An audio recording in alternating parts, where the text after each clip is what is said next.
Hi hello ನಮಸ್ಕಾರ ಸ್ನೇಹಿತರೆ, ಇವತ್ತು ಸ್ವಾದಿಷ್ಟವಾಗಿರುವಂಥ ಒಂದು ಮಸಾಲ ಮೆಣಸಿನ್ಕಾಯಿ ಬಜ್ಜಿ ಮಾಡೋದು ಹೇಗಂತ ನೋಡೋಣ.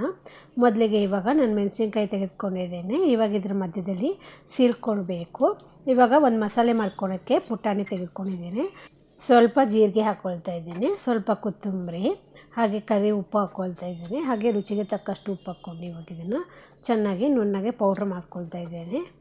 ಈಗ ಪೌಡ್ರ್ ಮಾಡಿ ತೆಗೆದುಕೊಂಡಿದ್ದೀನಿ, ಒಂದು ತಟ್ಟೆಗೆ ಹಾಕ್ಕೊಳ್ತಾ ಇದ್ದೀನಿ. ಈಗ ಈ ಮಾಡಿಟ್ಟಂಥ ಪುಡಿಗಳನ್ನು ಮೊದಲೇ ಸೀಲಿಟ್ಟಂಥ ಮೆಣಸಿನ್ಕಾಯಿ ಒಳಗಡೆ ಚೆನ್ನಾಗಿ ಇವಾಗ ತುಂಬಿ ರೆಡಿ ಮಾಡ್ಕೊಳ್ತೇನೆ. ಹಾಗೆ ಇವಾಗ ಹಿಟ್ಟು ರೆಡಿ ಮಾಡ್ಕೊಳ್ತಾ ಇದ್ದೀನಿ. ಅದಕ್ಕೆ ಮೊದಲಿಗೆ ಈಗ ಕಡಲೆ ಹಿಟ್ಟು ಹಾಕ್ಕೊಳ್ತಾ ಇದ್ದೀನಿ, ಹಾಗೆ ರುಚಿಗೆ ತಕ್ಕಷ್ಟು ಉಪ್ಪು ಹಾಕ್ಕೊಂಡು ಒಂದು ಸ್ವಲ್ಪ ಸೋಡಾ ಹಾಕ್ಕೊಳ್ತಾ ಇದ್ದೀನಿ, ಹಾಗೆ ಒಂಚೂರು ಓಂಕಾಳುಗಳನ್ನು ಹಾಕ್ಕೊಂಡು ಚೆನ್ನಾಗಿದ್ದೀನಿ ಇವಾಗ ಮಿಕ್ಸ್ ಮಾಡ್ಕೊಳ್ಬೇಕು. ತದನಂತರ ಇದಕ್ಕೆ ನೀರು ಹಾಕ್ಕೊಂಡು ಚೆನ್ನಾಗಿ ಬಜ್ಜಿ ಹಿಟ್ಟಿನ ಅದಕ್ಕೆ ಕಲಿಸ್ಕೊಳ್ಬೇಕು. ತುಂಬ ನೀರಾಗಿ ಮಾಡ್ಕೊಳ್ಬೇಡಿ, ಸ್ವಲ್ಪ ಗಟ್ಟಿಯಾಗಿಯೇ ಕಲಿಸ್ಕೊಳ್ಳಿ, ಅದರಿಂದ ಚೆನ್ನಾಗಿ ಉಬ್ಬಿ ಬರುತ್ತದೆ. ಈಗ ಕಾದಿರುವಂಥ ಎಣ್ಣೆಗೆ ಮೆಣಸಿನ್ಕಾಯಿಗಳನ್ನು ಹಾಕಿಕೊಳ್ಳೋಣ. ಚೆನ್ನಾಗಿ ಇವಾಗ ಇದನ್ನು ಕಂದು ಬಣ್ಣ ಬರೋವರೆಗೂ ಚೆನ್ನಾಗಿ ಕರೆದು ತೆಗೆದುಕೊಳ್ಳೋಣ. ಎಣ್ಣೆ ಮಧ್ಯಮ ಉರಿಯಲ್ಲಿ ಇಟ್ಟರೆ ಚೆನ್ನಾಗಿ ಬಣ್ಣ ಬರುತ್ತೆ, ಒಳಗಡೆ ಕೂಡ ಚೆನ್ನಾಗಿ ಬೆಂದೋಗುತ್ತೆ.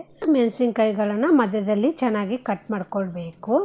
ಇದರೊಳಗಡೆ ಇವಾಗ ಕಟ್ ಮಾಡಿಕೊಂಡಿರುವಂಥ ಹಸಿಮೆಣಸಿನ್ಕಾಯಿ ಮತ್ತು ಕೊತ್ತಂಬರಿ ಸೊಪ್ಪನ್ನ ಒಳಗಡೆ ಹಾಕಿ, ನನಗೆ ಟೈಮ್ ಇಲ್ಲ ಅಂತ ನಾನು ಮೇಲ್ಗಡೆ ಸರ್ವ್ ಮಾಡ್ತಾಯಿದ್ದೀನಿ.